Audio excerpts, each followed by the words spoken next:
One, two, three, four. What we got to got.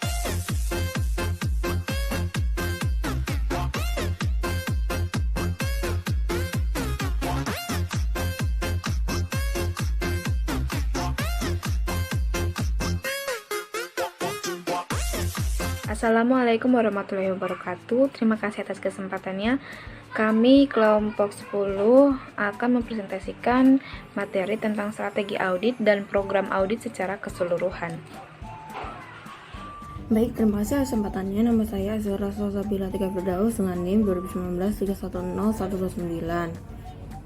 Terima kasih untuk kesempatannya. Perkenalkan, nama lengkap saya Susana Celarica BK NIM 2019-310253.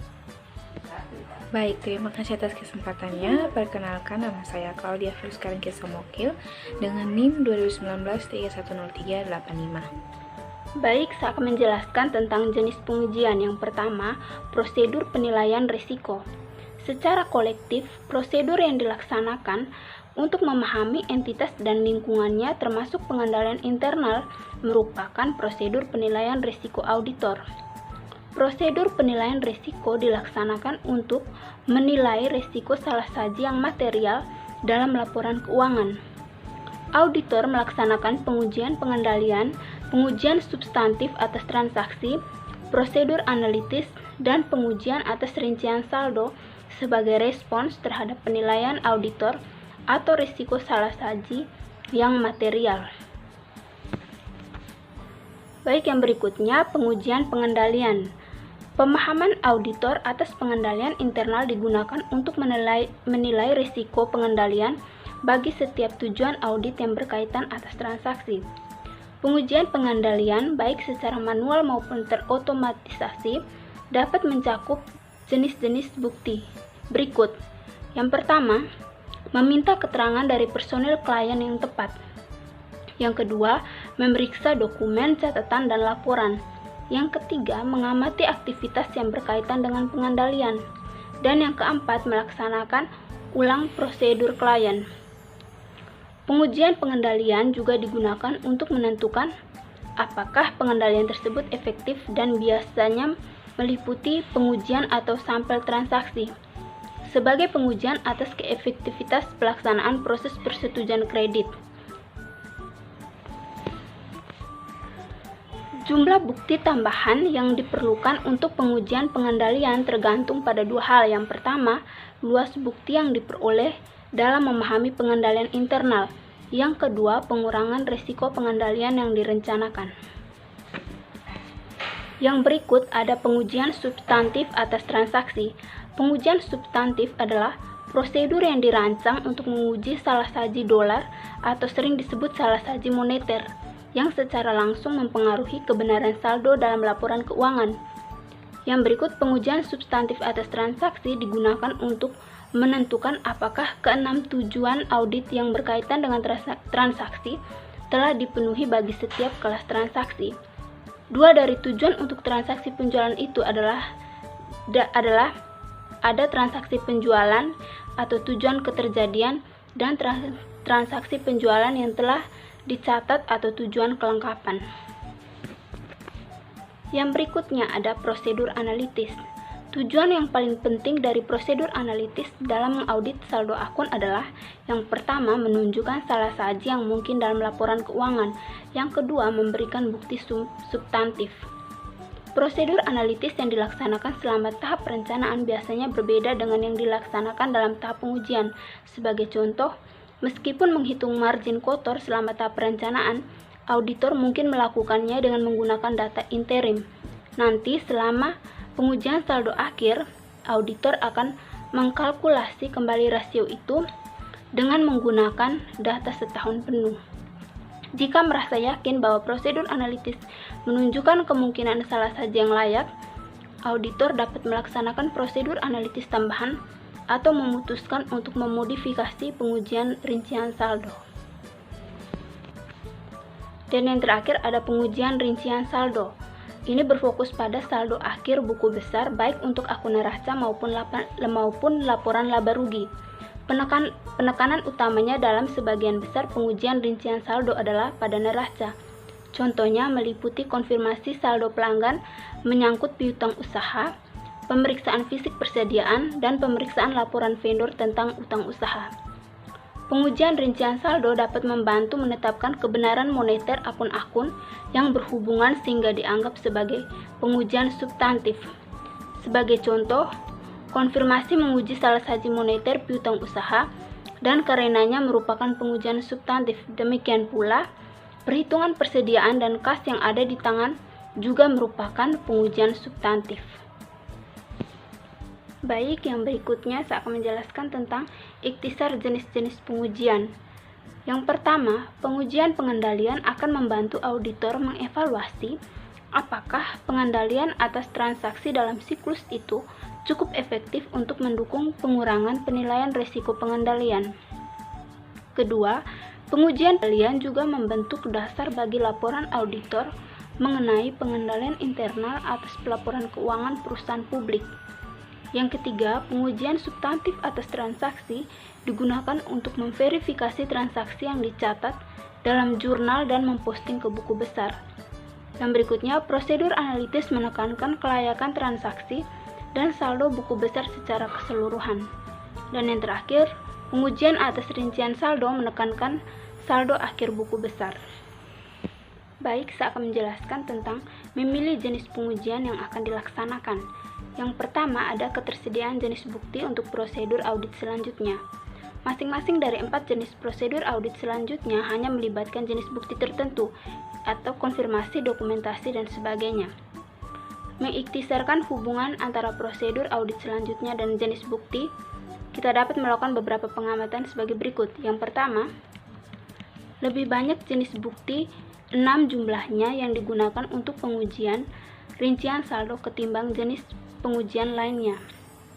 Kedua, hanya pengujian rincian saldo yang melibatkan pemeriksaan fisik dan konfirmasi. Yang ketiga, tanya jawab dengan klien dilakukan untuk setiap jenis pengujian. Yang keempat, inspeksi digunakan dalam setiap jenis pengujian kecuali prosedur analitis. Yang kelima, pelaksanaan ulang digunakan dalam setiap jenis pengujian kecuali prosedur analitis dengan satu pengecualian.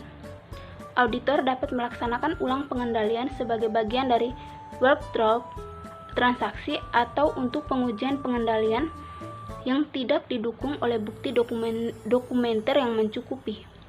Yang terakhir, rekalkulasi digunakan untuk memverifikasi keakuratan matematis transaksi apabila melaksanakan penjualan substantif atas transaksi dan saldo akun ketika melaksanakan pengujian rincian saldo. Yang berikutnya, biaya relatif. Ketika auditor harus memutuskan jenis pengujian mana yang akan dipilih untuk memperoleh bukti yang tepat yang mencukupi, biaya bukti itu merupakan pertimbangan yang penting.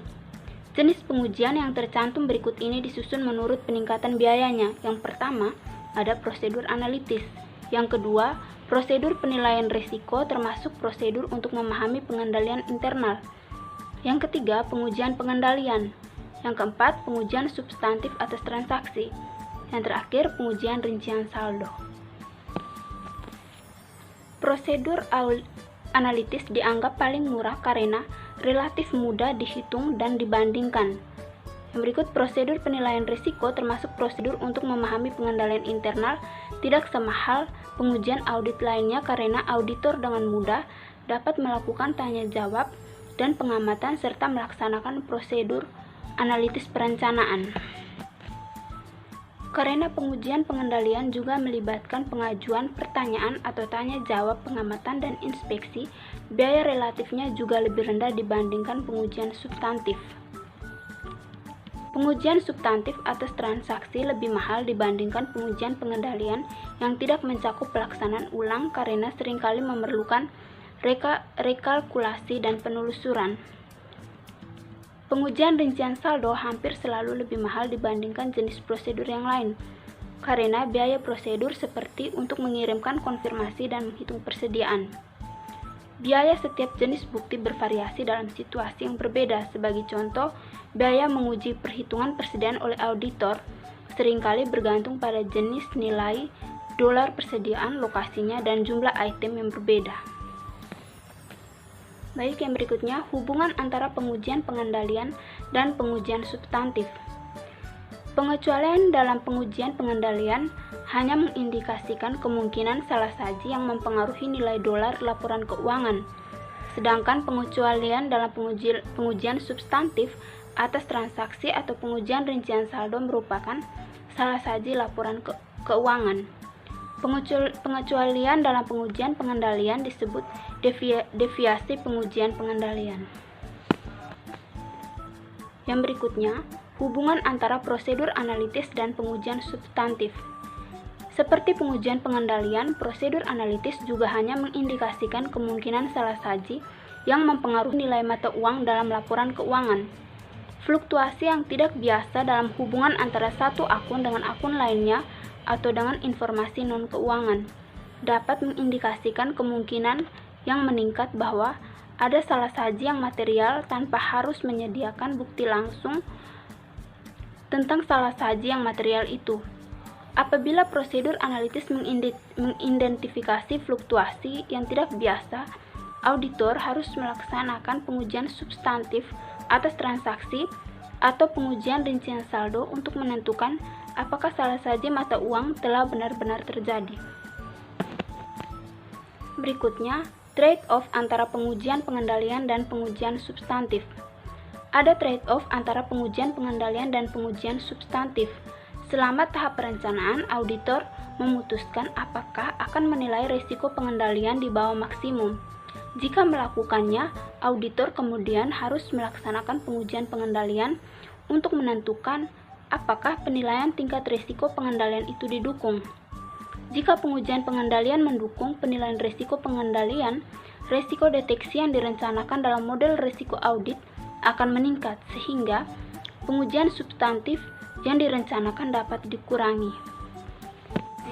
Baik, slide selanjutnya ada dampak teknologi informasi terhadap pengujian audit. Standar auditing memberikan pedoman bagi auditor entitas yang mengirimkan, memproses, memelihara, atau mengakses informasi penting secara elektronik. Bukti kinerja dari pengendalian yang terotomatisasi seperti perbandingan pesanan penjualan yang diusulkan dan dengan batas kredit pelanggan yang dilakukan komputer juga hanya bisa dilakukan dalam bentuk elektronik. Konsistensi yang melekat dalam proses TI auditor dapat mengurangi luas pengujian atas pengendalian yang terotomatisasi. Selanjutnya ada bauran bukti. Memilih jenis pengujian mana yang akan digunakan dan seberapa ekstensif pengujian itu harus dilaksanakan dapat sangat bervariasi di antara audit dengan tingkat efektivitas pengendalian internal dan resiko inheren yang berbeda.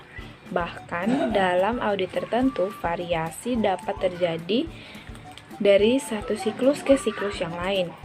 Untuk mendapatkan bukti yang tepat dan mencukupi sebagai respons terhadap risiko yang diidentifikasi melalui prosedur penilaian risiko, audit menggunakan kombinasi ini dari 4 jenis pengendalian yang selanjutnya. Kombinasi ini seringkali disebut dengan bauran bukti atau evidence mix. Yang pertama ada analisis audit 1. Klien ini adalah sebuah perusahaan besar yang memiliki pengendalian internal yang canggih dan risiko inheren yang rendah. Karena itu, auditor melaksanakan pengujian pengendalian yang ekstensif dan sangat mengandalkan pengendalian internal klien untuk mengurangi pengujian substantif. Prosedur analisis substantif yang ekstensif juga dilaksanakan untuk mengurangi pengujian substantif lainnya. Jadi, pengujian substantif atas transaksi dan pengujian rincian saldo dapat diminimalkan. Karena menekan pada pengujian pengendalian dan prosedur analitis substantif, audit ini dapat dilakukan dengan relatif murah. Audit ini cenderung menyajikan bauran bukti yang digunakan dalam audit terpadu terhadap laporan keuangan sebuah perusahaan publik dan pengendalian internal atas laporan keuangan. Yang kedua ada analisis audit 2. Perusahaan ini berukuran sedang yang memiliki jumlah pengendalian dan beberapa risiko inheren. Auditor telah memutuskan untuk melakukan pengujian dalam jumlah sedang bagi semua jenis pengujian kecuali prosedur analitis substantif yang akan dilaksanakan secara ekstensif. Pengujian yang lebih ekstensif akan diperlukan jika ditemukan risiko inheren yang spesifik. Lalu yang ketiga ada analisis audit 3. Perusahaan ini berukuran sedang, tetapi mempunyai segelintir pengendalian yang efektif dan risiko inheren yang signifikan. Manajemen mungkin telah memutuskan bahwa memiliki pengendalian internal yang lebih baik tidak efektif dari segi biaya. Karena tidak memiliki pengendalian internal yang efektif, kita tidak dapat mengasumsikan bahwa perusahaan ini mungkin sebuah perusahaan non-public. Tidak ada pengujian pengendalian yang dilakukan karena ketergantungan pada pengendalian internal dianggap tidak tepat apabila pengendalian itu tidak mencukupi bagi sebuah perusahaan non-public. Auditor menekankan pada pengujian rincian saldo dan pengujian substantif atas transaksi, tetapi beberapa prosedur analitis substantif juga dilakukan. Prosedur analitis substantif biasanya dilakukan untuk mengurangi pengujian substantif lainnya, karena prosedur itu memberikan bukti tentang kemungkinan salah saji yang material. Jika auditor sudah berharap menemukan salah saji yang material dalam saldo akun, prosedur analitis ditambahkan tidak efektif dari segi biaya. Biaya audit ini cenderung tinggi karena diperlukan jumlah pengujian substantif yang terinci. Kemudian yang keempat ada analisis audit 4. Rencana awal pada audit ini adalah mengikuti pendekatan yang digunakan dalam audit 2. Namun, auditor mungkin menemukan penyimpangan pengujian pengendalian yang ekstensif dan salah saji yang signifikan, meskipun melakukan pengujian substantif atas transaksi dan prosedur analitis substantif. Karena itu, auditor menyimpulkan bahwa pengendalian internal tidak efektif. Pengujian rincian saldo yang ekstensif dilakukan untuk hasil pengujian lain yang tidak dapat diterima. Biaya audit ini lebih tinggi karena pengujian pengendalian dan pengujian substantif atas transaksi telah dilakukan, tetapi tidak dapat digunakan untuk mengurangi pengujian rincian saldo. Baik, terima kasih atas kesempatannya. Kali ini saya akan menjelaskan tentang perencanaan program audit. Ketika merancang pengujian, pengendalian dan pengujian substantif atas transaksi, auditor menekankan pada penentuan pemenuhan tujuan audit berkaitan dengan transaksi yang dikembangkan. Auditor mengikuti pendekatan 4 langkah untuk mengurangi resiko pengendalian diperkirakan. Yang pertama, memperlakukan tujuan audit yang berkaitan transaksi pada kelas transaksi yang diuji seperti penjualan. Mengidentifikasi pengendalian kunci yang dapat mengurangi resiko pengendalian untuk setiap tujuan audit yang berkaitan dengan transaksi. Nomor 3, mengembangkan pengujian pengendalian yang tepat bagi semua pengendalian internal yang digunakan untuk mengurangi penilaian pendahuluan atas resiko pengendalian di bawah maksimum pengendalian kunci. Nomor 4 yaitu untuk jenis salah saji potensial berkaitan untuk setiap tujuan audit yang berkaitan dengan transaksi. Rancanglah pengujian substantif atas transaksi yang tepat dengan mempertimbangkan defisiensi pengendalian internal dan hasil diterapkan dari pengujian pengendalian pada langkah ketiga. Kemudian ada prosedur analitis. Karena relatif murah, banyak auditor melaksanakan prosedur analitis substantif pada semua audit. Prosedur analitis yang dilaksanakan sama pengujian substantif seperti audit piutang usaha biasanya lebih fokus dan lebih ekstensif ketimbang yang dilakukan bagian dari perencanaan. Auditor mungkin menggunakan data disagregat untuk meningkatkan ketepatan ekspektasi auditor. Selama tahap perencanaan, auditor dapat mengalkulasi persentase margin kotor untuk total penjualan. Sementara pengujian substantif atas piutang usaha, auditor dapat mengalkulasi persentase margin kotor per bulan atau per ini bisnis atau mungkin keduanya.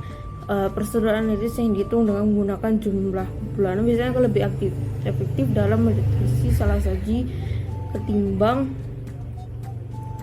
ketimbang yang dihitung dengan menggunakan jumlah tahunan, dan perbandingan per lini bisnis biasanya akan lebih efektif ketimbang perbandingan seluruh perusahaan.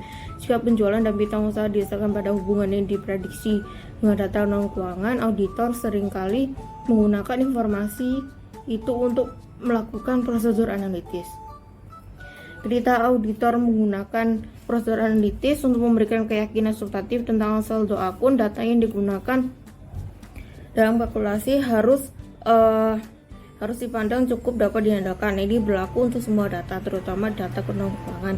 Sebagai contoh, jika auditor mengestimasi total pendapatan dengan menggunakan jam kerja ditagih dengan rata-rata tarif penagihan, auditor harus yakin bahwa kedua angka itu dapat dilihat secara layak. Kemudian ada pengujian rincian saldo.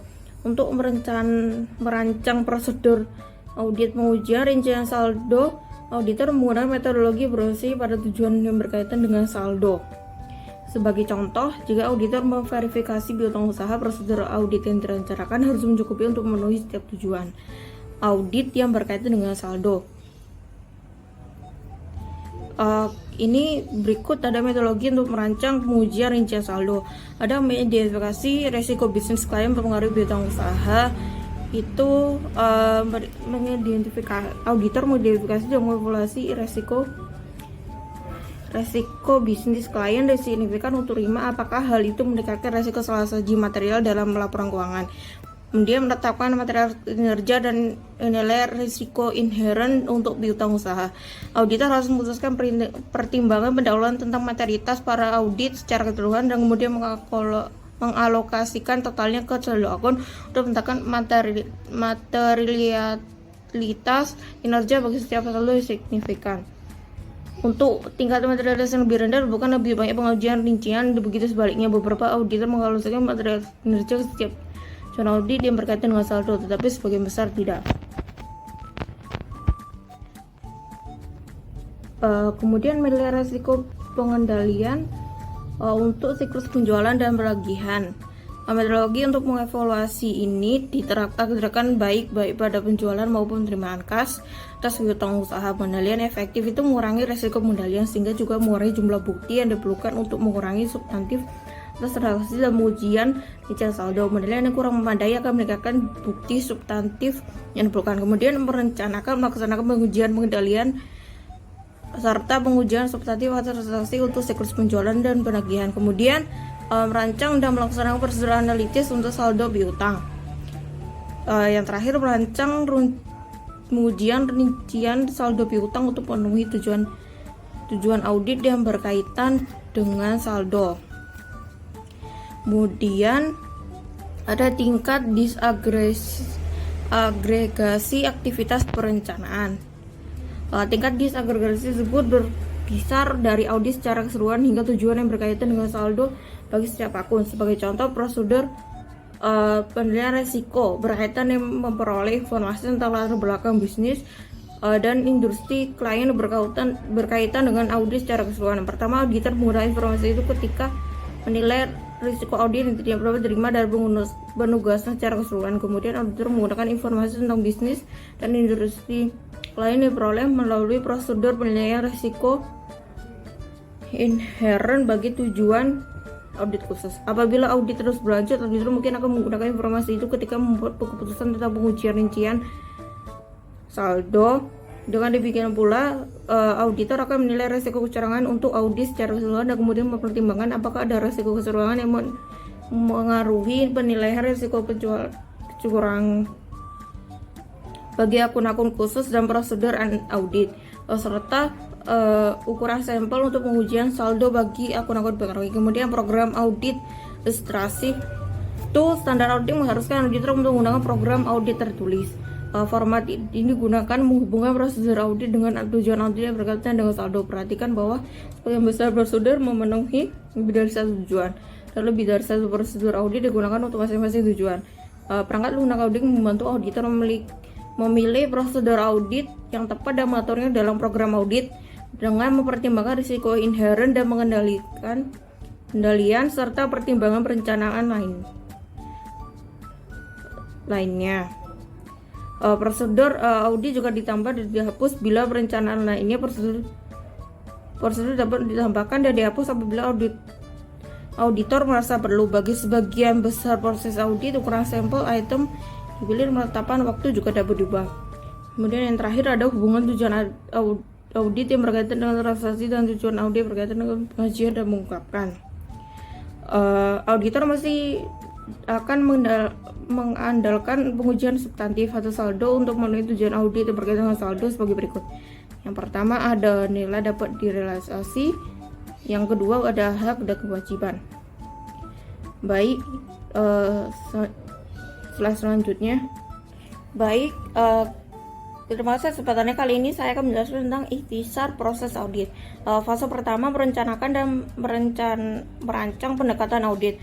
Auditor menggunakan informasi yang diperoleh dari prosedur penilaian risiko yang berkaitan dengan penerimaan klien dan perencanaan awal, pemahaman bisnis dan industri klien, penilaian risiko bisnis klien, dan pelaksanaan prosedur analitis pendahuluan terutama untuk menilai risiko inheren dari risiko audit yang diterima. Fase kedua, untuk pelaksanaan ujian pengendalian dan pengujian substantif atas transaksi. Auditor melaksanakan pengendalian dan pengujian substantif atas transaksi selama fase ini. Tujuan dari fase 2 ini adalah untuk yang pertama memperoleh bukti untuk mendukung pengendalian khusus yang berkontribusi pada penilaian risiko pengendalian oleh auditor, yaitu bila dikurangi di bawah maksimum bagi audit laporan keuangan dan audit pengendalian internal atas laporan keuangan perusahaan publik. Yang nomor 2, memperoleh bukti untuk mendukung ketetapan mendaftar transaksi.